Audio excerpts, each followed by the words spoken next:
Subscribe करें कैमज़ोन media, घंटे के निशान पर दबा के और पाए भारतीय संस्कृति से जुड़े अच्छे वीडियोस।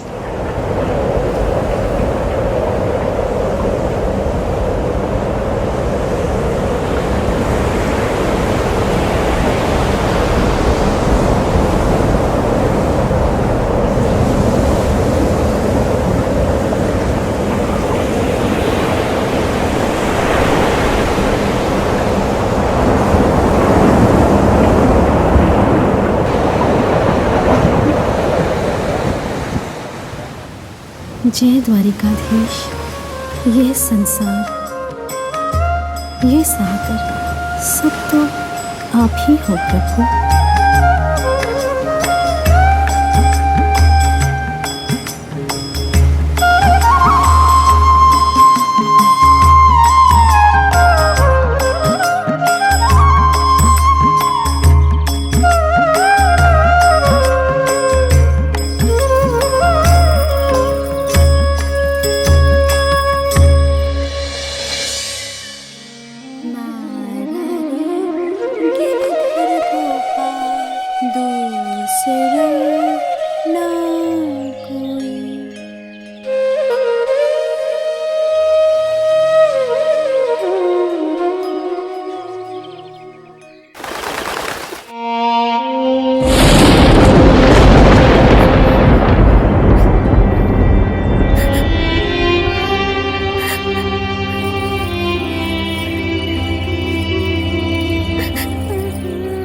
गौरी जी का स्वर्गवास होने के पश्चात अब मीरा का कुड़की में रहना असुरक्षित है। मीरा को पिताजी के पास मेड़ता में रखना ज्यादा सुरक्षित होगा।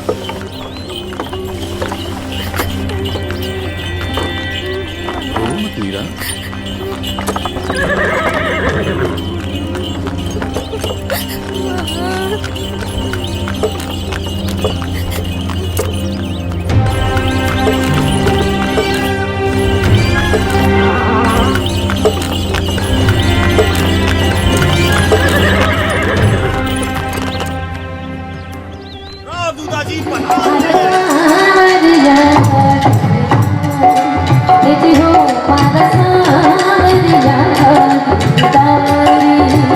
ज्योतिषाचार्य पंडित मुकुल प्राशद जी का मेड़ता में ज्येष्ठ सुपुत्र रतन सिंह जी की सुपुत्री का नामकरण के लिए हम सभी स्वागत करते हैं। मुखमंडल तो अरुणोदय जैसे आबमान हो रही है। मिहिर के जैसे सुंदर और ओजपूर्ण साक्षात देवी जी को तो मीरा ही कहेंगे। रो मत मीरा। चल बस पहुंच गए। आओ मीरा आओ। प्रणाम पिताजी। खुश रहो। सब कुशल मंगल है। हाँ, चतुर्भुज जी के आशीर्वाद से सब कुशल मंगल है।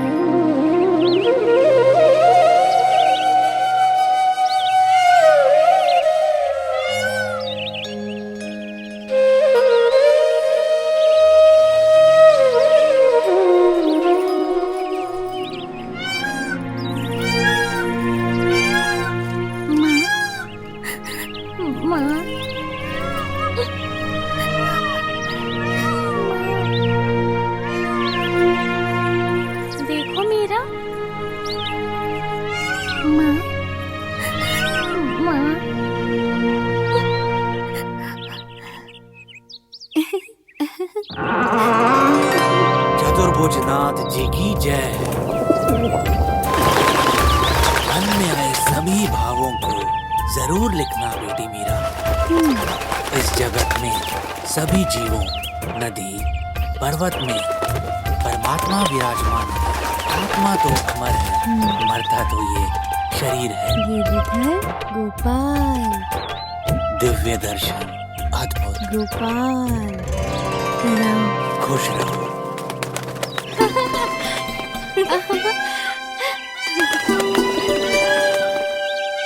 यहाँ बैठी हो?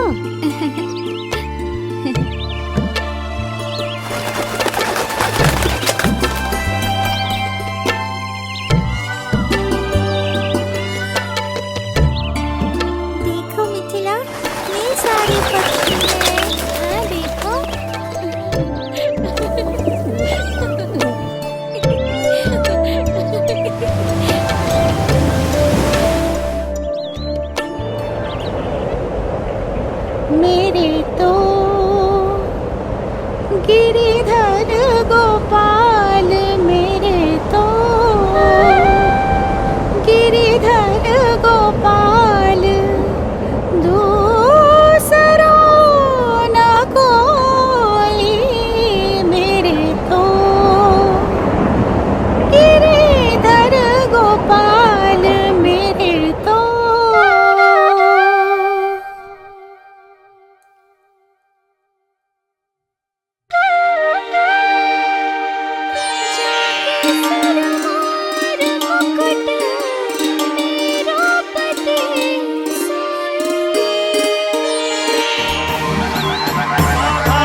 मंत्री जी एवं सारे प्रदेश से आए गणमान्य लोग, हमारे राज्य में विद्यमान जो अवस्था है उसे विस्तार से कहें।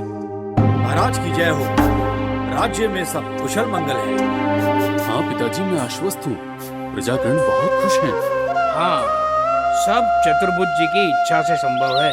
घणी खमा महाराज, भगवान कृष्ण लीला स्थली वृंदावन मथुरा से संतगण पधारे हैं। हाँ हाँ, उन्हें बुलाइए। प्रणाम। महाराज राव दूदा की जय हो। वृंदावन से महात्मा ज्ञानेश्वर जी पधारे हैं। अच्छा, उन्हें बुलाइए।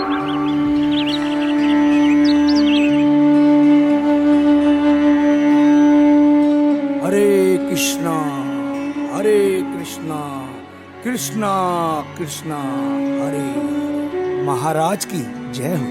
प्रणाम। मेरा और मेड़ता वासियों का सभी संतगण को प्रणाम। आप सभी संतगण कृपया मेड़ता के आतिथ्य को स्वीकार करें। राव दूदा महाराज जी, भगवान श्री कृष्ण जी मेरे आराध्य हैं। क्या हम भी दर्शन कर सकेंगे? क्यों नहीं, यही मेरे हृदयवासी श्री गिरधर बिहारी जी हैं। दादू गिरधर गोपाल, दादू गिरधर गोपाल। अंतर्भाव प्रमाण है। मीरा छोटी थी, 4-5 साल की रही होगी, तब एक साधु मीरा के घर मेहमान हुआ। और जब सुबह साधु ने उठ के अपनी मूर्ति, कृष्ण की मूर्ति छुपाया था अपनी गुदड़ी में, निकाल के जब उसकी पूजा की तो मीरा एकदम पागल हो गई। देजावू हुआ, पूर्व भाव का स्मरण आ गया। वो मूर्ति कुछ ऐसी थी कि चित्र पर चित्र खुलने लगे। मूर्ति जो थी, शुरुआत हो गई फिर से कहानी की, निमित्त बन गई, उससे चोट पड़ गई। कृष्ण की मूर्त फिर याद आ गई, फिर वे सांवला चेहरा, वे बड़ी आंखें, वे मोर मुकुट में बंधे, वे बांसुरी बजाते कृष्ण। मीरा लौट गई हजारों साल पीछे अपनी स्मृति में, रोने लगी, साधु से मांगने लगी मूर्ति। लेकिन साधु को भी बड़ा लगाव था अपनी मूर्ति से, उसने मूर्ति देने से इनकार कर दिया। वो चला भी गया। मीरा ने खाना पीना बंद कर दिया। पंडितों के लिए ये प्रमाण नहीं होता कि इससे कुछ प्रमाण मिलता है देजावू का, लेकिन मेरे लिए प्रमाण 4-5 साल की बच्ची। हाँ, बच्चे कभी कभी खिलौने के लिए भी तरस जाते, लेकिन घड़ी 2 घड़ी में भूल जाते। दिन भर बीत गया, ना उसने खाना खाया ना पानी पिया, उसकी आंखों से आंसू बहते रहे। वो रोती ही रही। उसके घर के लोग भी हैरान हुए कि अब क्या करें, साधु तो गया भी, कहां उसे खोजें, और वो देगा इसकी भी संभावना कम। और वो कृष्ण की मूर्त जरूर ही बड़ी प्यारी थी, घर के लोगों को भी लगी। उन्होंने भी बहुत मूर्तियां देखी थी, मगर उस मूर्ति में कुछ था जीवन, कुछ था जागता हुआ। उस मूर्ति की तरंग ही और थी। जरूर किसी ने गढ़ी होगी, प्रेम से, व्यवसाय के लिए नहीं। किसी ने गढ़ी होगी भाव से, किसी ने अपना सारी प्रार्थना, अपनी सारी पूजा उसमें डाल दी होगी। या किसी ने, जिसने कृष्ण को कभी देखा होगा, उसने गढ़ी होगी। मगर बात कुछ ऐसी थी, मूर्ति कुछ ऐसी थी कि मीरा भूल ही गई, इस जगत को भूल ही गई। वो तो उस मूर्ति को लेकर रहेगी, नहीं तो मर जाएगी। ये विरह की शुरुआत हुई 4-5 साल की उम्र में। रात उस साधु ने सपना देखा, दूर दूसरे गांव में जाके सोया था। रात सपना आया, कृष्ण खड़े, उन्होंने कहा कि मूर्ति जिसकी है उसको लौटा दे। तूने रख ली बहुत दिन तक, ये अमानत थी, मगर ये तेरी नहीं। अब तू नाहक मत ठो, तू वापस जा, मूर्ति उस लड़की को दे दे, जिसकी है उसको दे दे। उसकी थी, तेरी अमानत पूरी हो गई, तेरा काम पूरा हो गया। यहां तक तुझे पहुंचाना था, वहां तक पहुंचा दे, बात खत्म हो गई। मूर्ति उसकी है जिसके हृदय में मूर्ति के लिए प्रेम है। और किसकी मूर्ति? साधु तो घबरा गया, कृष्ण तो कभी उसे दिखाई भी ना पड़े थे। वर्षों से प्रार्थना पूजा कर रहा था, वर्षों से इसी मूर्ति को लिए चलता था, फूल चढ़ाता था, घंटी बजाता था। कृष्ण कभी दिखाई न पड़े थे। वो तो बहुत घबरा गया। वो तो आधी रात भागा हुआ है। आधी रात आके जगाया, कहा मुझे क्षमा करो, मुझसे भूल हो गई। इस छोटी सी लड़की के पैर पड़े, इसे मूर्ति दे के वापिस हो गया। ये जो 4-5 साल की उम्र में घटना घटी, इससे फिर से दृश्य खुले, फिर प्रेम उमगा, फिर यात्रा शुरू हुई। ये मीरा के इस जीवन में कृष्ण के साथ पुनर्गठबंधन की शुरुआत है। मगर ये नाता पुराना था, नहीं तो बड़ा कठिन। कृष्ण को देखा ना हो, कृष्ण को जाना ना हो, कृष्ण की सुगंध न ली हो, कृष्ण का हाथ पकड़ के नाचे ना हो, तो लाख उपाय करो, तुम कृष्ण को कभी जीवंत अनुभव न कर सकोगे। इसलिए जीता सदगुरु ही सहयोगी होता है। तुम भी कृष्ण की मूर्ति रख के बैठ सकते हो, मगर तुम्हारे भीतर भाव का उद्रेक नहीं होगा। भाव के उद्रेक के लिए तुम्हारी अंतरकथा में कोई संबंध चाहिए कृष्ण। तुम्हारी अंतरकथा में कोई समानांतर दशा चाहिए। मीरा का भजन तुम भी गा सकते हो, लेकिन जब तक कृष्ण से तुम्हारा कुछ अंतर नाता ना हो, तब तक भजन ही रह जाएगा, जुड़ ना पाओगे। हृदय न मिलेगा, सेतु न बनेगा। वो 4-5 वर्ष की उम्र में घटी छोटी सी घटना, साइयों की घटना, और क्रांति हो गई। मीरा मस्त रहने लगी, जैसे एक शराब मिल गई।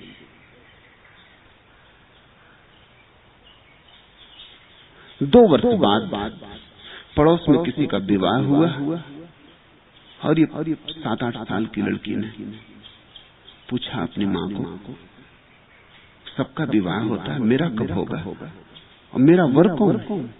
और माँ ने तो ऐसी मजाक में कहा, क्योंकि वो उस वक्त भी कृष्ण की मूर्ति को छाती से लगाए खड़ी थी, कि तेरा वर कौन है? ये गिरधर गोपाल, ये गिरधर लाल, यही तेरे वर हैं, और क्या चाहिए? ये तो मजाक में कहा था। माँ को क्या पता था कि कभी कभी मजाक में कही गई बात भी क्रांति हो जा सकती है, और क्रांति हो गई। और कभी कभी कितनी ही गंभीरता से तुमसे कहा जाए कुछ भी नहीं होता, क्योंकि तुम्हारे भीतर कुछ छूते ही नहीं। हो तो छुए, बीज को पत्थर पे फेंक दोगे तो अंकुरित नहीं होता, ठीक भूमि मिल जाए तो अंकुरित हो जाता है। वो ठीक भूमि थी, माँ को भी पता नहीं था, सोचती थी कि बच्चे का खिलवाड़ है, कृष्ण एक खिलौना है, मिल गए हैं, इसको सुंदर मूर्ति है माना, तो नाचती गुनगुनाती रहती है, ठीक है, अपने उलझी रहती है, कुछ हर्जा भी नहीं। मजाक में कहा था कि तेरे तो और कौन पति, ये गिरधर गोपाल, ये नंदलाल। मगर उसका मन उसी दिन भर गया, ये बात हो गई। कभी कभी संयोग महारंभ बन जाते हैं, महाप्रस्थान के पथ पर। उसने तो मान ही लिया, वो छोटा सा भोला भाला मन, उसने मान लिया कि यही उसके पति। फिर क्षण भर को भी ये बात डगमगाई नहीं, फिर क्षण भर को भी ये बात भूली नहीं। असल में बचपन में अगर कोई भाव बैठ जाए तो बड़ा दूरगामी होता है। ये बात बैठ गई। उस दिन से उसने अपना सारा प्रेम कृष्ण पर उंडेल लिया। जितना तुम प्रेम उंडेलोगे उतने ही कृष्ण जीवित होते चले गए। पहले अकेली बात करती थी, फिर कृष्ण भी बात करने लगे। पहले अकेली डोलती थी, फिर कृष्ण भी डोलने लगे। ये नाता भक्त का और मूर्ति का ना रहा, भक्त और भगवान का हो गया।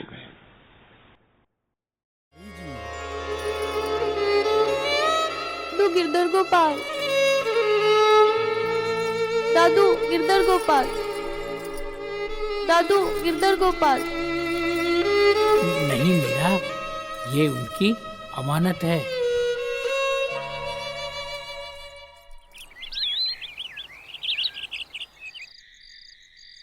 मेरे भक्त, उस छोटी सी कन्या का मन क्यों दुख में डाले। एक तरफ वो नन्ही बालिका अन्न जल त्याग कर बेसुध पड़ी है, दूसरी तरफ तुम चैन की नींद सो रहे हो। वो प्रतिमा उसी की धरोहर है। किसी के हृदय को कष्ट देकर मुझे नहीं पाया जा सकता। वच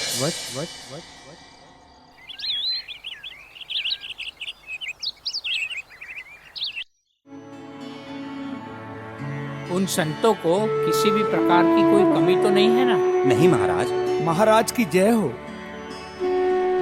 प्रणाम।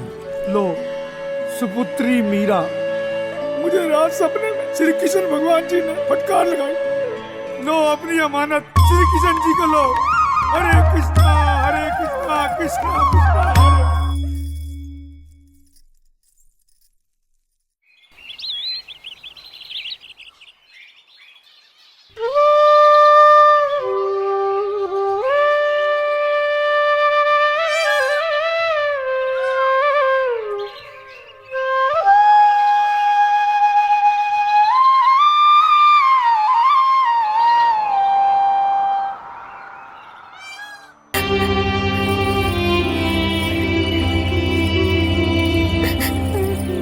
रानी गौरी जी का स्वर्गवास होने के पश्चात मीरा पर जिन लोगों ने किताबें लिखी हैं वो सब लिखते हैं दुर्भाग्य से मीरा की मां मर गई जब वो बहुत छोटी थी। फिर उसके बाबा ने उसे पाला, फिर बाबा मर गए। फिर 17-18 साल की उम्र में उसका विवाह किया गया। फिर उसके पति मर गए। फिर ससुर ने उसकी संभाल की और फिर ससुर भी मर गए। फिर पिता उसकी देखभाल किए, फिर पिता भी मर गए। ऐसी 5 मृत्युएं ही जब मीरा कोई 32-33 साल की थी, तब तक उसके जीवन में जो भी महत्वपूर्ण व्यक्ति थे सभी मर गए।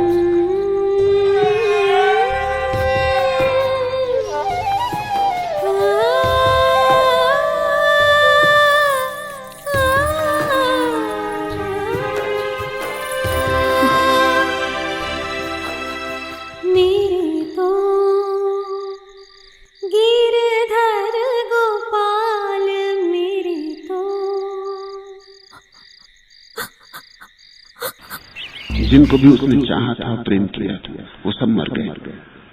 जो लोग मीरा पे किताबें लिखते हैं वो सब लिखते दुर्भाग्य से। मैं ऐसा नहीं कह सकता, ये सौभाग्य से ही हुआ। वो लिखते हैं दुर्भाग्य से क्योंकि मृत्यु को सभी लोग दुर्भाग्य मानते हैं, लेकिन यही तो मीरा के जन्म का कारण बना। जितना भी प्रेम कहीं था वो सब सिकुड़ता गया। सारा प्रेम गोपाल पर उमड़ता गया। माँ से लगाव था, माँ चल बसी। उतना प्रेम जो माँ से उलझा था वो भी गोपाल के चरणों में रख दिया। फिर बाबा ने पाला, फिर बाबा चल बसे। उनसे प्रेम था, वो भी गोपाल के चरणों में रख दिया। ऐसे संसार छोटा होता गया, सिकुड़ता गया और परमात्मा बड़ा होता गया। तो मैं नहीं कह सकता दुर्भाग्य, मैं तो कहूंगा सौभाग्य, क्योंकि मृत्यु का मेरे लिए कोई ऐसा भाव नहीं है मृत्यु के प्रति कि वो कोई आवश्यक रूप से अभिशाप है। सब तुम पे निर्भर है। मीरा ने उसका ठीक उपयोग कर लिया। जहां जहां से प्रेम उखड़ता गया, एक एक प्रेम पात्र जाने लगा, वो अपना उस प्रेम को परमात्मा में चढ़ाने लगी। अंतिम सूत्र था पिता का रहना, पिता भी चल बसे, पति भी चल बसे, पिता भी चल बसे। 5 मृत्युएं हो गई सतत। जगत से सारा संबंध टूट गया। उसने ठीक उपयोग कर लिया। जगत से टूटते हुए संबंधों को उसने जगत के प्रति वैराग्य बना लिया, और जगत से जो प्रेम मुक्त हो गया उसको परमात्मा के चरणों में चढ़ा दिया। वो कृष्ण के राग में डूब गई।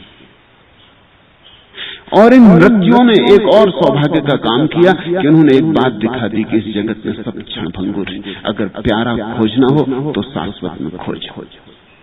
यहाँ कुछ अपना नहीं, यहाँ भरमो मत, अपने को भरमाओ मत। यहाँ सब छूट जाने वाला है। यहाँ मृत्यु ही मृत्यु फैली, ये मरघट। यहाँ बसने के इरादे मत करो, यहाँ कोई कभी बसा नहीं। अपनी आंख से देखा सबको जाते हो। 32-33 साल की उम्र कोई बड़ी उम्र नहीं।